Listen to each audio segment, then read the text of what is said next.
Hello and welcome to episode 103 of the Alfa Romeo Driver Podcast, brought to you by the Alfa Romeo Owners Club. I'm Guy Swarbrick, and this week I sat down with professional racing driver and instructor Steve Deeks to talk about his passion for Alfa Romeo. We talked for so long we've turned it into 2 episodes. Part 2 will be released in the new year. Good afternoon, Steve. Good afternoon, Guy. Absolute pleasure to be with you this afternoon. Thanks for inviting me. Some of our club members will know your name from race reports from the ARCA Championship this year and your exploits in Jamie's frankly insane 4C. But we'll get back onto that later.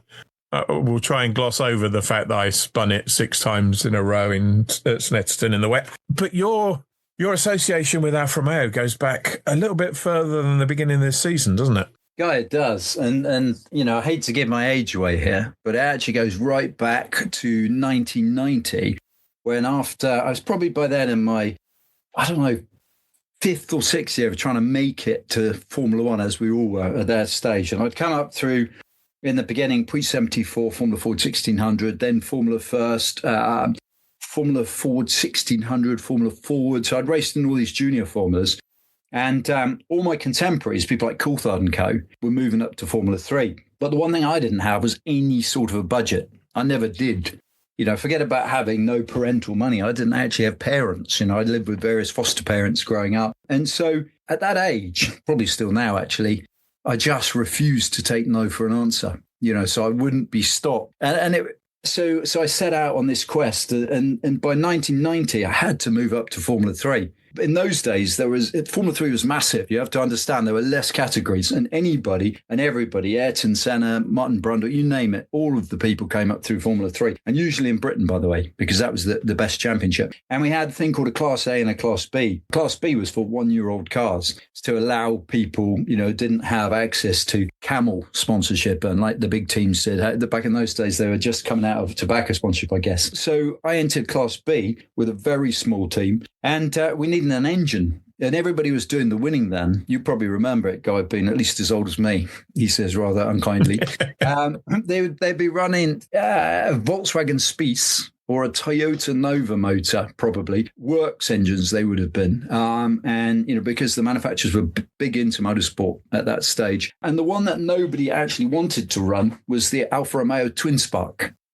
And so I think in 1990s, probably only myself and Mika Salo, who was racing in Class A, ran the Works Alpha twin spark engines. And they were incredible things from an audio point of view, because they revved harder and they sounded better than anything else on the grid, which the punters loved, but had zero torque. Because they had a power band the size of a gnat's. You know, it was a tiny little power band, which meant that if you had to do a restart in a race, inevitably the clutch wasn't going to last, because the amount of RPM you needed to pull off the start. You have to bear in mind that Formula 3 had 0 flywheel. So it literally was, you know, type of a thing, trying to get off the grid. And I actually led my first Class B race at Silverstone by the length of the National Straight. And then we had a restart. And on the second start, I knew that the clutch had suffered.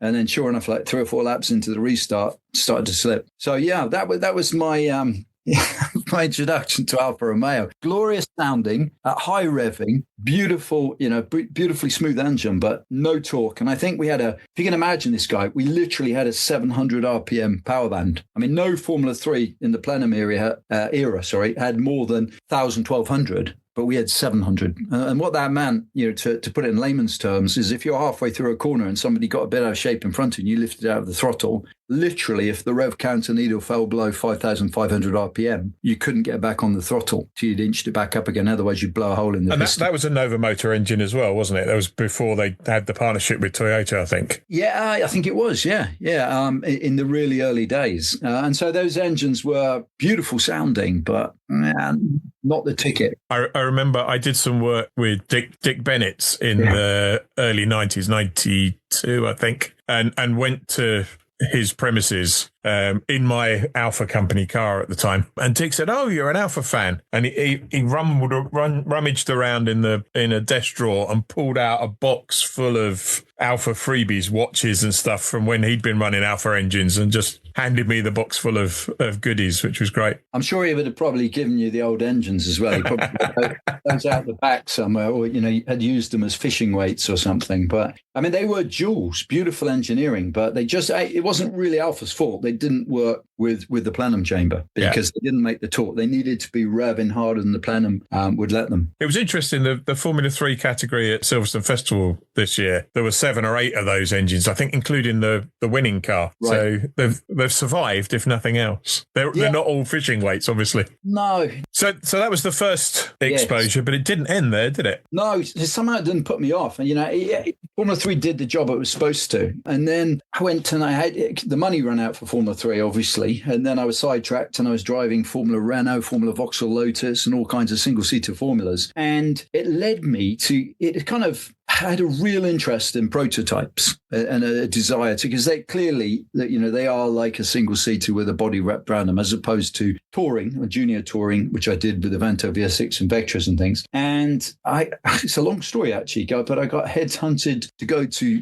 Jamaica. Would you believe? They were setting a race school up in Jamaica, and I have West Indian roots a little bit. So I was out there, and then whilst I was out there, unbelievably, on that tiny little Caribbean island, there was a prototype car being shaken down that was planned to run. It's hard to believe, isn't it? That they'd come from Miami, team based in Miami, had come to Jamaica because the team owner's son ran a business in Jamaica, and they were shaking down this prototype with an Alfa Romeo engine at the track in Jamaica. And so I became firm friends with the team, which led to them to have a look at my track record in single seaters, at least the good bits of it, where I wasn't crashing and tearing wheels off things. And the invite came eventually, which was tremendously exciting for me and my mechanic. I remember I took my Formula Renault mechanic. Then we were running with Tech Speed Racing. Marvin Humphreys, who now runs the 888, it was not 888, what am I on about? Accelerate touring car team. He was very good to me, actually, looking after me. And so we left during the 93 season, my mechanic and I, to go and race the car at Mid-Ohio, Nissan Grand Prix of Mid-Ohio. Which you can imagine for a young racer and his mechanic, who was my best friend at the time, we literally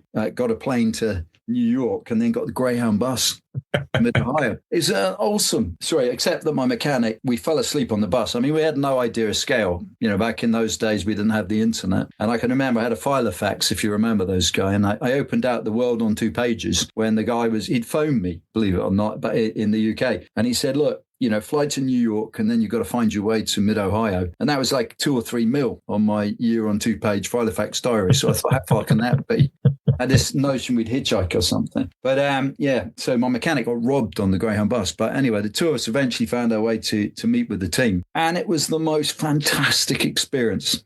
Absolutely incredible. Incredible track, incredible race series. It was IMSA GTP lights at the time with people like Fangio Jr. And I remember Derek Bell, Moretti. There were all these big hitters in it, And the great thing about being there with it, the team were based out of Miami, Otto Volante, Advantage, a little family team. Richard Sagani was the team owner, wonderful guy, like a father to me, and gave me the opportunity. Do you know one of the best things about that was this was a time when Alfa Romeo had pulled out of the US. So there were no main dealers. It's a sort of similar thing going on there at the minute, from what I read. And so everybody with an Alfa, there was a massive passion, as there is now for Alfa in the States. Everybody from kind of, even if they were a day drive away from him, would drive from all over that part of the US to his workshop to have their car serviced. Everybody came there. And when we went racing, it was the same vibe. I can remember that we were at the Mid-Ohio track and all these RVs started turning up and tents with Alfa Romeos parked outside them. And basically the Alfa Club of North America were out in force. The other side of the white barbed wire fence, not barbed wire, the chain link fence, And this is what I remember of it. This is way back in 93. In between sessions, I would go over and talk to these guys that were pressed up against the fence, and they would push dollars through to buy us tires and spares and things. I mean, isn't that wonderful? That's the true love for Alfa. And we were up against, the Acura team, I guess, the Nissan team. There were proper works teams in that race, with big budgets and lots of engines. And there was this little family team with a couple of engines and this prototype car that they basically built in Miami, in the shop in Miami. And so we were on a really tight budget, but the support for us, because we were running an Alfa, was fantastic. I mean, really off the scale. So, and that was a magnificent experience. It is a strange market for Alfa. I spent a few weeks in Arizona and Nevada and California in the summer. And visited a few dealers out there, and you know they're shifting some Giulias and Stelvios and Tonales, but they're not doing a massive amount. But there's a team out there running a Giulietta TCR in the support races for IMSA at the moment. They never even sold the Giulietta in the US, and yet there's still people in their droves turn out with Alfa flags to support them, and it's a small but very, very dedicated following they've got over there. Massive amount of passion, and I've got to say, from a driver's point of view, particularly if you're trying to break through, you have this feeling of being part of a family, which if you were just turning up and driving another proprietary race car with a plug-in, whatever kind of engine it was, you definitely wouldn't have that involvement. Because you're behind the wheel of an Alfa, suddenly you've got a network of friends, and that's really a cool thing, I think. And I loved that feeling, because every winter for 7 years I'd go out to the US and work for the team. I used to work on their sponsorship projects, and after the IMSA GTP Light, we built a world sports car, and I went and tested that, and we were at Moroso and Sebring and all over the place, and we had grand plans, and you'd attract a community. And the interesting thing was what I loved was that the people that were driving Alfas at that point were always interesting people, always creative people, which I think is broadly my experience of the Alfa community. It's in some respects, it's like, I love riding motorcycles, and it feels a little bit the same way. If you turn up at a petrol station miles from home and there's another Alfa filling up, the chances you're going to have a conversation with the guy, aren't you? Realistically, particularly if they're in something interesting. Whereas best of all in the world, that's not going to happen. If somebody is in a Golf GTI and you're in a Golf GTI, realistically. Yeah. It's kind of a different vibe, isn't it? Because, you look at them immediately and you think, you must be quite quirky as well because you're in an Alfa. I don't know, there's something about it. But also the other great thing about that was Richard Sagani, and I mentioned him because he was so instrumental in giving me a leg up. He was an absolute Alfa guru, Alfisti, died in the wool, loved them, and he was encyclopedic. And every day I spent in the workshop working with the team, he would teach me something new. And he was always very fond of telling me what Alfa did first and how Alfa did this and Alfa had this before they did and so forth. So he built my knowledge, which, funnily enough, when I met Jamie, they would kind of carry on, because I met Richard Sagani's European equivalent in Jamie Porter. Same guy, different time, different continent, but the same lovely man, with a really genuine big passion, which is obvious from what he's created, like his dynasty. Although Jamie blames Ted Pearson for all that, I believe. Ted gets the blame for most things. To Father Ted, as we affectionately call him. But, he's I'm afraid he's gone over to the dark side. He's just effusing about some Chevron BMW that he's fallen in love with. So he's been seduced. Yeah, he's still got a couple of Alfas, I think. I think he has, yeah. Wouldn't take much. So you were doing that every winter. Any other Alfa involvement in parallel with that? No, do you know what? Then I came back. I'm just thinking about that. I used to host and run, and still do actually, a lot of track days and events. And we were working with, I ran a thing called the HSBC track test series of events, which ran out of Sutherland very successfully for many years. And I was the host and presenter, but also I'd jump in the cars and whack them around the Grand Prix circuit. And so I was always like, all the manufacturers were there. So I'd walk up and down the pit lane and pick out, what my favorite rides were. And I remember driving that, is it the 147 GTA, the little 3.2? Yep. Yeah, I had one of those. Loved that. Absolutely loved that thing. I can remember driving that flat out around the Grand Prix circuit. And so, do you know? So you flat out and that around the Grand Prix circuit, that must have been a set of front tyres gone. Yeah, and it wasn't, and as you'll know, it wasn't, that's an interesting car, isn't it? Because it's not a logical choice for a track day car. I can remember briefly owning like a Clio V6 Williams, but actually the 2-litre Clio was better on the track, even though the V6 was much more exciting. And that's the thing I think about that 3.2 litre. I always wanted to own one of those because it had so much presence and character. But I think where Alfa really hit me with a gut punch. I hosted many Festival of Speeds for AMG Mercedes. Actually, I was their live show presenter. And I was there the year the 8C was launched, and it was up on his lordship's spiral up in the air. I don't know if you remember that guy. He was sticking up in the air. I do. I remember seeing that car, and that stopped me in my tracks. I thought that is drop dead gorgeous. Right, I looked at it and I could not believe how perfect that was. And I, like everybody else, I probably saw the press shot in the red, metallic red color. And I looked at it and I thought, wow. And I've been involved with supercars. And as you know, I'm the Ferrari Club of Great Britain's presenter, and so I'm involved with Ferrari and all kinds of things. But that just stood out. I thought that was the finest piece of design, and that kind of brought me back in, really into the fold. And then, of course, the launch, I started seeing Giulia quadrifolios on track days, and I'm looking at this thing, and I thought, that is just so much prettier than an M3 doing the same job. Or at the time, I was presenting the Audi RS driving experience, and we had like the RS4s, and I just thought, that thing kills it, in every measurable respect. And that platform, the Giorgio platform, this is why I guess how I got back involved with the fold. I was looking for, coming out of lockdown, and we got wiped out during the lockdown. And coming out of it, I was looking, as I started to go back to work and build the business back up a bit, I was looking for an SUV car, because we kind of live in the country. I thought I need something with all-wheel drive occasionally, and something I can put stuff in the back of. And I bought a Stelvio 2.2 210 turbo diesel, right? And I bought the right one, I bought a Milano spec with pearlescent white, because I always loved that tricoat white. Yeah.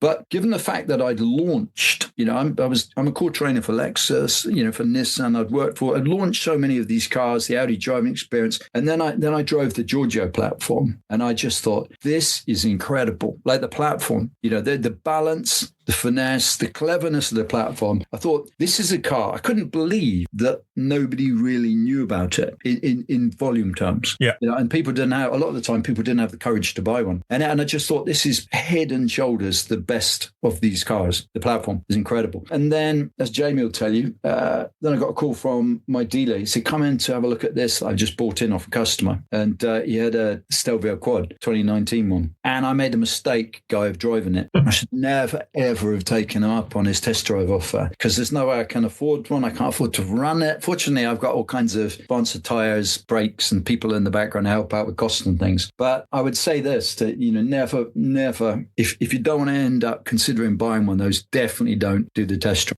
Well, that's how I ended up with my 147 GTA. I've told this story on the podcast before. I went to buy a 156 diesel sport wagon, and they offered me a test drive in a 147 GTA, and I came away having ordered the 147. But did you not instinctively know not to do that? Yeah, it was a stupid thing to do.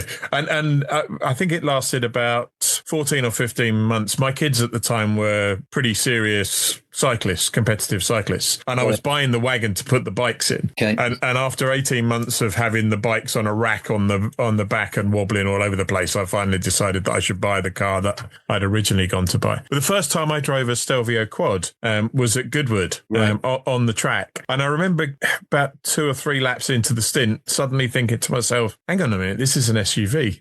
I've not been driving a hot hatch for the last 3 laps. This is an SUV. I adore that car. It's really hard. I worked in the automotive industry, making training films for car manufacturers, training salesmen, doing technical presentations for manufacturers and all kinds of things. So I kind of understand. And from my racing, I ran my own teams when we were in Formula Renault out of necessity. So Jamie laughs at it, but, I have a reasonable understanding of how an engine works. And that helps when you're racing, no doubt about it. But when I drove, I thought the Milano 210 was pretty special. I really did, with that ZF gearbox. I thought, 470 newton meters of torque, Guy. And that's 42 to the gallon. I was whipping around the country. I thought nothing could be better than this. The problem with a quad, right, is you've got Mount Vesuvius under the bonnet, haven't you? But you really have, right? There's a living, breathing. With some control over when it erupts, but... Yeah, but the problem with it is it's like you've got your own personal tiger, right? And it's just there, and it grumbles in the morning when you start it up, and then it settles down, when it's sated. And it's just got so much character that what I've had to do is reclassify it as not transport. Because if I looked at how fast it can drink fuel and how quickly it could spit my license away, bear in mind, most of the time I drive that in, in all-weather mode, slipstreaming trucks, because I am just a humble, race instructor trainer. I've not got money to burn. But it's not even about that with that car. It is without doubt the most special thing, right? It's just got a presence, which I don't know,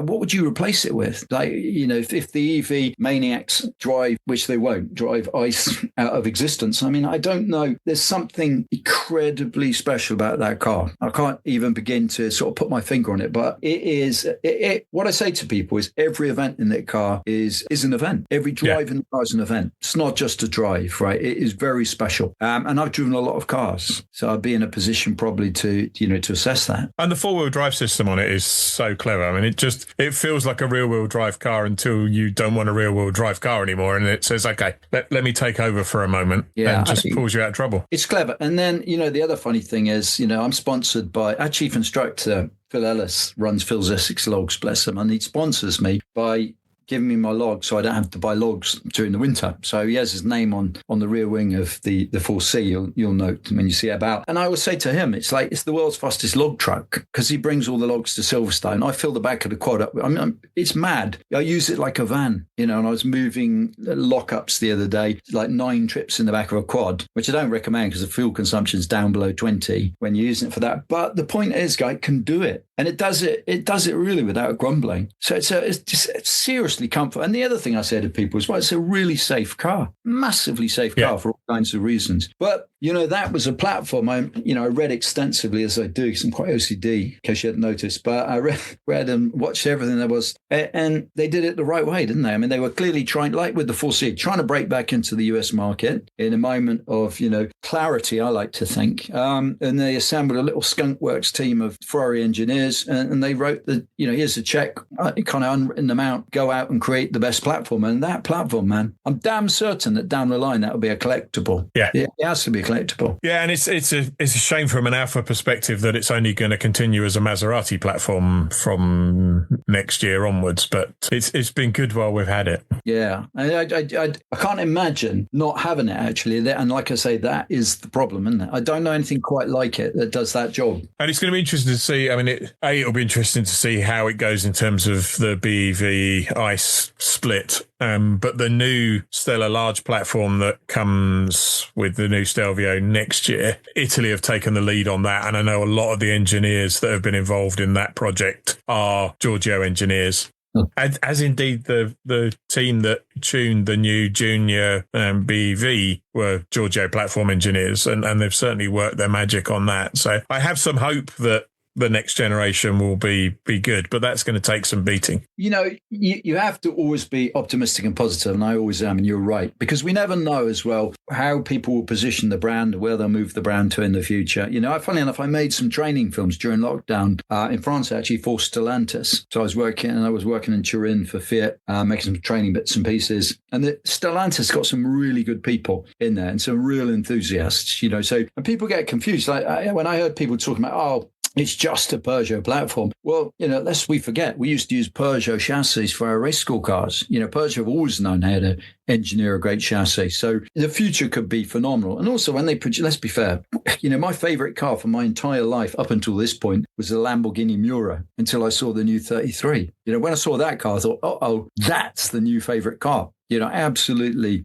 I couldn't believe it, how beautiful that car is in every respect and how interesting the car is. So, yeah, I'm with you, Guy. I think that there's going to be a great future. It might be tricky just at the moment, because I would say my instinct tells me ZE mandate will collapse, right? In as much as it can't work. It never will. But electric will be a really important part of the mix going forward, as I'm sure sustainable fuels will, hydrogen will. There'll be different technologies coming into play, and that'll create different opportunities. But Alfa themselves, that brand has to survive. It's too important. So the sort of elephant in the room, 4C, It wasn't love at first drive with the 4C, was it? So the thing about the 4C, that's the other thing I became aware of. So we had, as we mentioned, the 8C, right? Then I saw the 4C and desperately wanted one. Now, for context, even though I've been effusing about the Stelvio quad, the mighty quad as I call it, when you work in cars all the time, like you do as well, they do to a greater or lesser degree become tools. Yeah. But the whole concept from day one, I can remember going into London, there used to be a Fiat dealer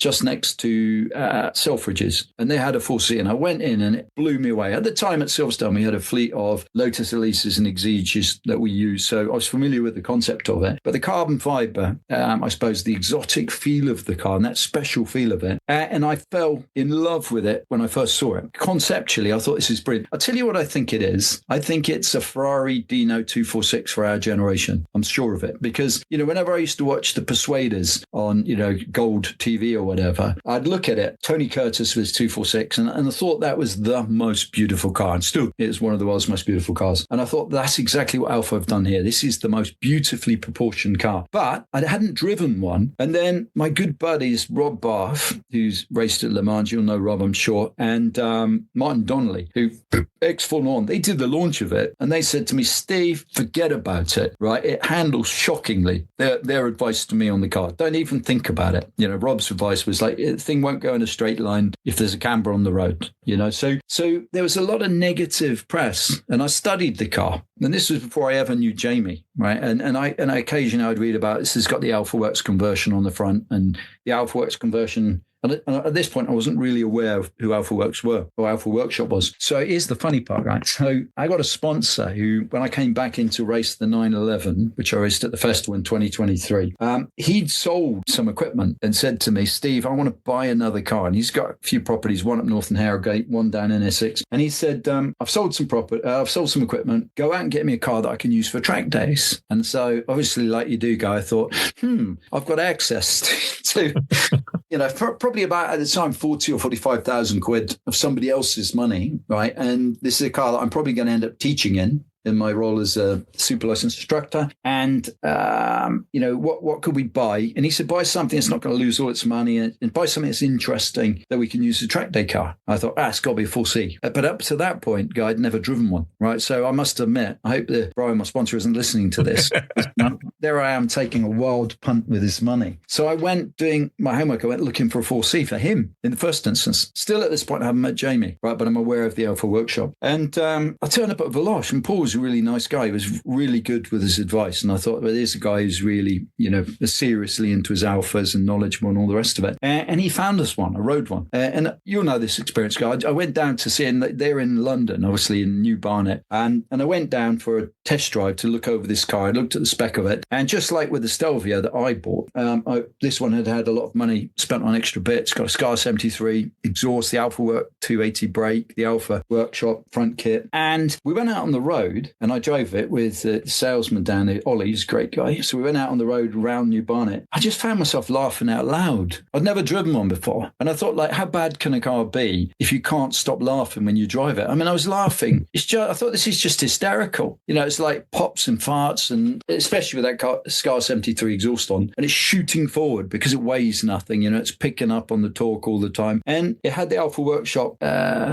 geometry kit on it. So it was tracking dead straight as well across the roads. And I thought, this is exceptional. And I kind of knew in a heartbeat that it was also going to be in the future. I thought, this is like an underrated classic car. And bear in mind, by the way, for context, I worked for JD Classics as their presenter, and I made films for Silverstone, now Iconic Auctions, So I'd been around the classic car scene as it was exploding in 2014, 15, 16, 17. And I'd always thought, we had loads of discussions about what that's been produced recently will ever be a classic. That's a really big question, isn't it, in this day and age? That car, 1,000%. If I had any personal money, which I don't, I think I'd have one of those to drive and my own, and I'd have one in a barn somewhere with a tarp on it, because that is not really, because I'm not about, I haven't got any money and I've never been into investing or anything, but just because it's such a gem.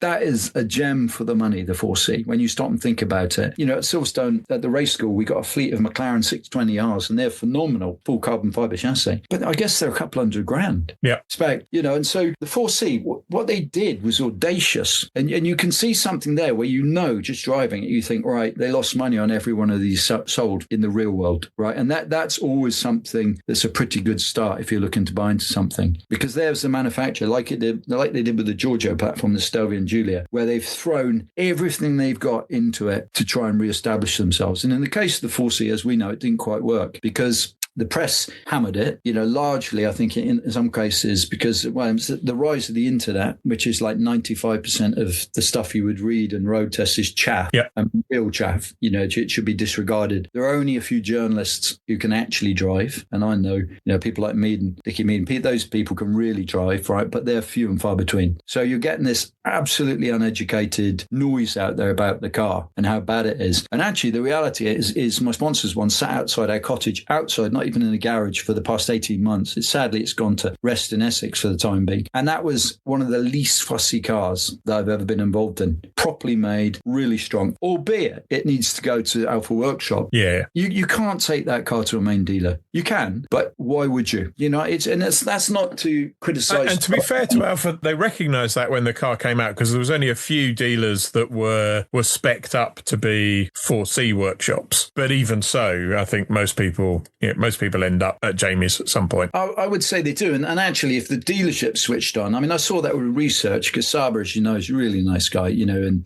they're great guys there. And they're selling a 4C at the moment. And he talks at length about how it's had Alfa Workshop servicing work done. And this really brings us to where we are today in a roundabout kind of way, because as soon as I read all about the Alfa Workshop and talked to people, I thought, okay, this 4C's got to go there. And it was the same with the Stelvio. And like, even for me, it's like 100+ mile journey each way. For a car that beautiful that you're that involved in, I don't know why. Do you understand what I mean? Yeah. Guy, why would you take that car anywhere else? And that's not to decry some excellent Alfa Romeo dealerships. Research great, Thames Motor Group are great. These are great people. But you can see what it's like when you go there. Jamie is re-engineering the 4C. He's finishing what Maserati, at some point with Maserati, just like that Clio V6 we talked about. Same there with TWR, where Renault just said, this can't cost any more money. You got to stop spending money on it. In the case of the V6 Renault I had, which was great fun, they didn't put a diff in it because there was simply no more money, right? So it had to go without a diff. And I can see that must have happened to a degree with the 4C. Yeah. Somebody must have said, right, you've done all your money on the tub, right? You're not spending any more money on this car. Otherwise, we're not going to be able to sell it for what we need to sell it for to put it in that niche of the market. I don't know. There's a depth of expertise as well, but it's when you hear things like Jamie talking about the 5 or 6 bare chassis that he managed to get hold of, and it made sense because he had enough parts lying around the workshop to build them into cars. It's like, I think the Swiss Guard are probably still looking for Jamie for that. Now, how those chassis found their way back, those monocoques found their way. What had he packed them in? He must have got a container. The Pope probably was, alerted about that. And these have left Italy, Your Highness, Your Honour. We should, so it's like, I'm astonished he managed to get those. But Jamie is just, he's a force of nature guy, isn't he? It's like, he just won't leave it alone. That's literally all we have time for in this episode. In part 2, we'll pick up the story as Steve gets to know Jamie Porter and gets the chance to drive and help develop the Alfa Workshop 4C. Episode 104 will be available to download from 1:30 p.m. on Sunday the 5th of January from Podbean, Apple Podcasts, Amazon Music, YouTube, Spotify, the club's website and everywhere else good podcasts are found. Until then, stay safe.